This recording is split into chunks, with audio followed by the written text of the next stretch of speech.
یہ 6 حقوق کہنے کے لیے تو بظاہر معمولی بات ہیں، لیکن یہ وہ حقوق ہیں جو انسان کو اللہ رب العزت سے ملانے کا ذریعہ ہے، اللہ رب العزت کی بارگاہ میں قبولیت کا ذریعہ ہے، جنت میں داخلے کا ذریعہ ہے۔ آپ صلی اللہ علیہ وسلم نے ایک حدیث میں ارشاد فرمایا کہ لا تدخلون الجنت حتی تحابوا، تم جنت نہیں جا سکتے جب تک تم آپس میں محبت نہ کرنے لگ جاؤ۔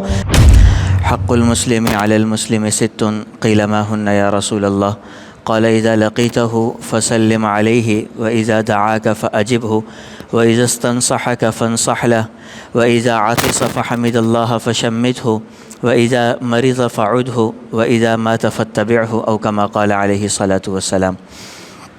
حضرت ابو ہریرہ رضی اللہ تعالی عنہ نے جناب نبی کریم صلی اللہ علیہ وسلم سے مسلمانوں کے 6 حقوق کا تذکرہ کیا ہے، جو ہم میں سے ہر شخص کے اوپر دوسرے شخص کے 6 حقوق 6 ذمہ داریاں عائد ہوتی ہیں، جس کا تذکرہ آپ صلی اللہ علیہ وسلم نے کیا، چاہے وہ ہمارا رشتہ دار ہو یا نہیں ہو، بغیر کسی رشتہ داری کے اگر صرف مسلمان ہے تو اس بنیاد کے اوپر اس کی 6 ذمہ داریاں میرے کندھوں پر عائد ہیں۔ اسی طرح میری 6 ذمہ داریاں دوسرے کے کندھوں پر عائد ہوتی ہیں۔ آپ علیہ الصلوۃ والسلام نے پہلی ذمہ داری یہ بتائی، اذا لقیتہ فسلم علیہ، راستے میں چلتے ہوئے اگر ملاقات ہو جائے تو اس کو سلام کیا کرو، چاہے تم جانتے ہو یا نہیں جانتے، کوئی اجنبی شخص ہو، انجان شخص ہو، اس کو دیکھو، اس کو سلام کرو۔ دوسری بات، وَإِذَا دَعَاكَ فَأَجِبْهُ، اگر وہ تمہیں کوئی دعوت دے، ولیمے کی دعوت دے، اور اس دعوت میں جانے میں کوئی دین کا نقصان نہ ہو تو دعوت قبول کر لیا کرو، پھر جا سکو بہت اچھی بات ہے، لیکن دعوت اسی وقت قبول کرو کہ جی دعوت قبول ہے، بالکل صحیح ہے۔ وَإِذَا اسْتَنصَحَكَ فَانصَحْ لَهُ، اگر وہ تم سے کسی نصیحت کا مطالبہ کرے، کبھی کسی معاملے میں تم سے مشورہ کرے، کوئی خیر کا طلبگار ہو تو غلط راستہ اس کو نہ بتاؤ، صحیح راستہ جو تم اپنے لیے انتخاب کرتے وہی راستہ اس کے لیے انتخاب کرو، وہی راستے کا اسے بتاؤ۔ چوتھی بات آپ علیہ الصلوۃ والسلام نے یہ عرض کی کہ اگر وہ کہیں بیٹھا ہوا ہو مجلس کے اندر اور چھینک آ جائے، اگر الحمدللہ کہے تو جواب میں تم بھی اس کے لیے دعا کہو، یرحمک اللہ کہو، اگر الحمدللہ کہے۔ اگر الحمدللہ نہیں کہتا تو پھر جواب دینے کی بھی ضرورت نہیں، الحمدللہ کہتا ہے تو جواب میں یہ کہو۔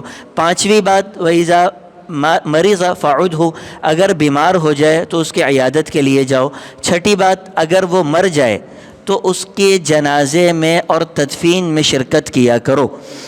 یہ 6 حقوق کہنے کے لیے تو بظاہر معمولی بات ہیں، لیکن یہ وہ حقوق ہیں جو انسان کو اللہ رب العزت سے ملانے کا ذریعہ ہیں، اللہ رب العزت کی بارگاہ میں قبولیت کا ذریعہ ہیں، جنت میں داخلے کا ذریعہ ہیں۔ آپ صلی اللہ علیہ وسلم نے ایک حدیث میں ارشاد فرمایا کہ لا تدخلون الجنت حتی تحابوا، تم جنت نہیں جا سکتے جب تک تم آپس میں محبت نہ کرنے لگ جاؤ۔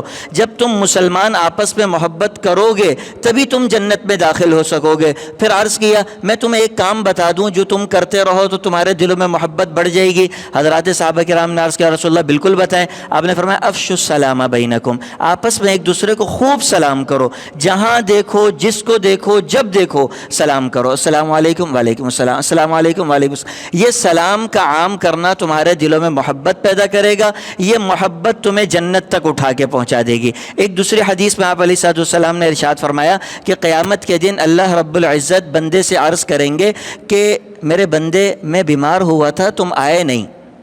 بندہ کہے گا، یا رب العالمین کیف مرضت، آپ خدا بیمار کیسے ہو سکتے ہیں؟ بیمار تو میں ہوں گا، میرا باپ ہوگا، میرا بھائی ہوگا، آپ بیمار کیسے ہوں گے؟ اللہ فرمائیں گے تمہارا پڑوسی بیمار تھا، تمہارا فلاں بندہ بیمار تھا، تم نہیں گئے تھے، اگر تم وہاں جاتے تو اس کے بستر پہ تم مجھے پاتے۔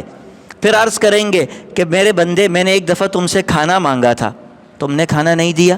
کہ اللہ آپ کیسے کھانا مانگیں گے، آپ کو تو بھوک نہیں لگتی؟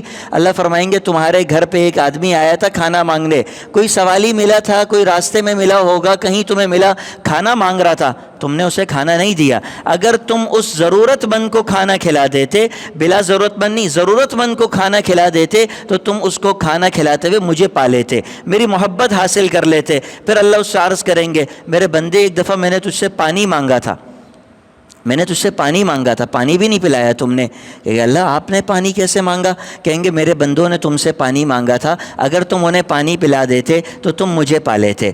تو ہمارے یہاں سمجھا یہ جاتا ہے کہ جی دین صرف نماز روزہ مسجد کا نام ہے، اور اس سمجھنے کا نتیجہ یہ نکلا کہ اچھے خاصے دیندار لوگ مسجد میں آ کر تو مسلمان ہیں، مسجد سے نکلنے کے بعد کاروبار میں گئے تو دھوکہ، جب بات چیت شروع کی تو گالیاں، کسی اور معاملے میں گئے تو بد زبانی، ظلم، ساری چیزیں اختیار کر لی، اس لیے کہ دین سے انہوں نے ان ساری چیزوں کو آزاد کر دیا۔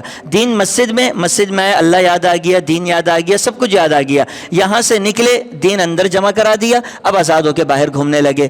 یاد رکھیں کہ یہی حقوق العباد آپ کو جنت لے جائیں گے، اور انہی حقوق العباد میں ڈالے جانے والے ڈاکے ہمیں جہنم تک کھینچ کے لے جا سکتے ہیں۔ یہ 6 آپ علیہ السلام نے حق ذکر کی، میں دوبارہ عرض کر دوں۔ پہلا آپ نے ارشاد فرمایا کہ ملاقات ہو تو سلام کرو، تمہیں ولیمے کی دعوت دے تو دعوت قبول کرو، تم سے کسی نصیحت کا، خیر خواہی کا مشورہ کرے تو اچھے سے اچھا، بہتر سے بہتر مشورہ دو۔